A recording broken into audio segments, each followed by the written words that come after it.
ಶಾಸಕ ಬಸವನಗೌಡ ಪಾಟೀಲ್ ಯತ್ನಾಳ್ಗೆ ಬುದ್ಧಿ ಭ್ರಮೆ ಆಗಿದೆ ಎಂದು ಜವಳಿ ಸಚಿವರಾದ ಶಿವಾನಂದ ಪಾಟೀಲ್ ಕಿಡಿಕಾರಿದ್ದಾರೆ. ಅವರು ಬಾಗಲಕೋಟೆ ನವನಗರದ ಪತ್ರಿಕಾ ಭವನದಲ್ಲಿ ಮಾಧ್ಯಮ ಪ್ರತಿನಿಧಿಗಳೊಂದಿಗೆ ಮಾತನಾಡುತ್ತಾ ಯತ್ನಾಳ್ ಅವರು ಸುಳ್ಳು ಹೇಳುವುದು ಬಿಟ್ಟರೆ ಏನೂ ಕೆಲಸ ಇಲ್ಲ. ಅವರು ವಿಜಯಪುರದಲ್ಲಿ ಮೊದಲು ಹೇಗೆ ಇದ್ದರು, ಯಾವ ರೀತಿಯಾಗಿ ಬೆಳೆದಿದ್ದಾರೆ ಎಂದು ಮಾಹಿತಿ ನೀಡಲಿ. ಇತ್ತೀಚೆಗೆ ಪ್ರಧಾನಮಂತ್ರಿ ಮೋದಿ ಅವರು ಬಂದಾಗ ಕೈ ಮುಗಿದರೂ ಮೋದಿ ಅವರು ಯತ್ನಾಳ್ ಕಡೆಗೆ ತಿರುಗಿ ಸಹ ನೋಡಲಿಲ್ಲ. ಸಕ್ಕರೆ ಕಾರ್ಖಾನೆ ಮಾಡಿದ್ದಾರೆ, ಹೇಗೆ ಮಾಡಿದ್ದಾರೆ ಎಂದು ಹೇಳಲಿ ನೋಡೋಣ ಬರ್ರಿ ಎಂದು ಸವಾಲ್ ಹಾಕಿದ ಸಚಿವರು. ಇತ್ತೀಚೆಗೆ ಪ್ರಧಾನಮಂತ್ರಿ ಕಾರ್ಯಕ್ರಮ ಭಾಷಣ ಮಾಡಿರುವುದಕ್ಕೆ ಯತ್ನಾಳ್ ವಿರುದ್ಧ ಬಾಗಲಕೋಟೆ ಜಿಲ್ಲಾಡಳಿತಕ್ಕೆ ದೂರು ನೀಡಲಾಗಿದೆ. ಕಾಂಗ್ರೆಸ್ ಪಕ್ಷದಿಂದ ಜಿಲ್ಲಾಡಳಿತಕ್ಕೆ ದೂರು ನೀಡಿದ್ದು, ಬಾಗಲಕೋಟೆ ಬಿಜೆಪಿ ಪ್ರಚಾರದ ವೇಳೆ ಯತ್ನಾಳ್ ಅಸಂವಿಧಾನಿಕ ಪದ ಬಳಸಿದ ಹಿನ್ನೆಲೆಯಲ್ಲಿ ಜಿಲ್ಲಾಡಳಿತದಿಂದ ನೋಟಿಸ್ ಜಾರಿ ಮಾಡಿರುವ ಮಾಹಿತಿ ಇದೆ ಎಂದರು.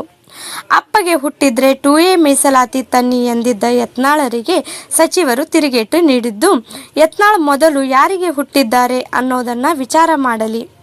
ಪ್ರಜಾಪ್ರಭುತ್ವ ವ್ಯವಸ್ಥೆಯಲ್ಲಿ ಇಂತಹ ಪದ ಬಳಸಬಹುದೇ ಎಂದು ಶಿವಾನಂದ ಪಾಟೀಲ್ ಗರಂ ಆದರು.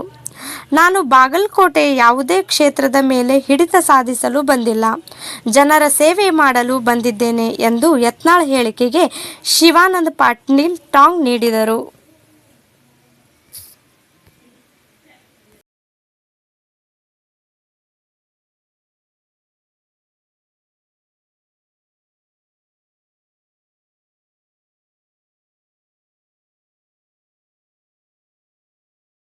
ಏನು ಅವರು ಯತ್ನಾಳ್ ಅವ್ರ ಭಾಷಣದಲ್ಲಿ ಇವತ್ತು ಈ ಜಿಲ್ಲಾ ಆಡಳಿತನೇ ನೋಟಿಸ್ ಕೊಟ್ಟದಂತ ನಾನು ಕೇಳಿ, ನಾವು ನಮ್ಮ ಕಾಂಗ್ರೆಸ್ದಿಂದ ಒಂದು ನೋಟಿಸ್ ಕೊಟ್ಟಿದ್ವಿ. ಅವ್ರು ಏನು ಮಾತಾಡಿದ್ದಾರೆ ಅದು ಯಾವುದಾದ್ರೂ ಪ್ರಜಾತಂತ್ರ ವ್ಯವಸ್ಥೆಗೆ ಅನುಗುಣವಾಗಿದೆಯಾ ಇಲ್ಲ ಅಂಥೇಳಿ ನೀವು ಸ್ಪಷ್ಟೀಕರಣ ಕೊಡಬೇಕು ಅಂಥೇಳಿ ಜಿಲ್ಲಾ ಆಡಳಿತಕ್ಕೆ ಒಂದು ನೋಟಿಸ್ ನಾವು ಕಾಂಗ್ರೆಸ್ ಪಕ್ಷದಿಂದ ಕೊಟ್ಟಿದ್ವಿ. ಅವ್ರು ನಮಗೆ ಉತ್ತರ ಕೊಡ್ತಾ ಇದ್ದಾರೆ, ನಾವು ನೋಟಿಸ್ ಕೊಡ್ತಾ ಇದ್ದೀವಿ, ಅದು ಪ್ರಜಾತಂತ್ರ ವ್ಯವಸ್ಥೆಗೆ ಅನುಗುಣವಾಗಿರ್ತಕ್ಕಂಥ ಮಾತುಗಳಲ್ಲ ಅಂತ ಹೇಳಿದ್ದಾರೆ. ನೋಡೋಣ ಅದ್ರ ಬಗ್ಗೆ ಇನ್ನೂ ಸಂಪೂರ್ಣ ವಿವರಣೆ ಬರ್ತದೆ, ನಿಮ್ಮಲ್ಲಿ ಬರ್ತದೆ. ನೋಡಿ, ನಾವು ಕಾಂಗ್ರೆಸ್ ಪಕ್ಷದವರು ದೂರು ಕೊಟ್ಟಿದ್ದೀವಿ, ಬೇಕಾದರೆ ಆ ಕಾಪಿ ನಿಮ್ಗೆ ಕೊಟ್ಟು ಕಳಿಸ್ತೀನಿ, ನೋಡ್ಕೊಳ್ಳಿ. ಅವರು ಯಾವ್ಯಾವ ಶಬ್ದಗಳನ್ನು ಉಪಯೋಗ ಮಾಡಿದ್ದಾರೆ ಅದ್ರ ಮೇಲೆ ನಾವು ಕಂಪ್ಲೇಂಟ್ ಲಾಂಚ್ ಮಾಡಿದ್ದೀವಿ. ಅದನ್ನು ನಾಳೆ ನೋಡಿಕೊಂಡು ನಿಮಗೆ ಕೊಡ್ತೀನಿ ಕಾಪಿ ಬೇಕು. ಇನ್ನೊಂದು ನನಗೆ ಭಾಳ ಆಶ್ಚರ್ಯದ ಸುದ್ದಿ ಹೇಳಿದ್ರು ಯಾರು, ಇವರು ಮಾತೆತ್ತಿದ್ರೆ ಮೋದಿ ಬಗ್ಗೆ ಮಾತಾಡ್ತಾರೆ. ಮೊನ್ನೆ ಮೋದಿಯವರು ಇವ್ರು ನಮಸ್ಕಾರ ಮಾಡಿದ್ರು ನಮಸ್ಕಾರ ತಗೊಳ್ಳಿಲ್ಲ ಅನ್ನೋದು ವಿಡಿಯೋ ಕ್ಲಿಪ್ಪಿಂಗ್ ನೋಡಿದೆ ನಾನು. ಅವ್ರಿಗೆ ಅಟ್ಲೀಸ್ಟ್ ಒಂದು ಕೈಯರೇ ಮುಗಿಬೇಕಲ್ಲ, ಇವ್ರು 3 ಸರ್ತಿ ಕೈ ಮುಗಿದ್ರು ಅವ್ರ ಕೈ ಮುಗಿಲಿಲ್ಲ. ಇಂಥ ಸ್ಥಿತಿಗೆ ಅವ್ರ ಪರಿಸ್ಥಿತಿ ಬಂದಿದೆ, ಬಿಟ್ಬಿಡ್ರು ಓಲೆ.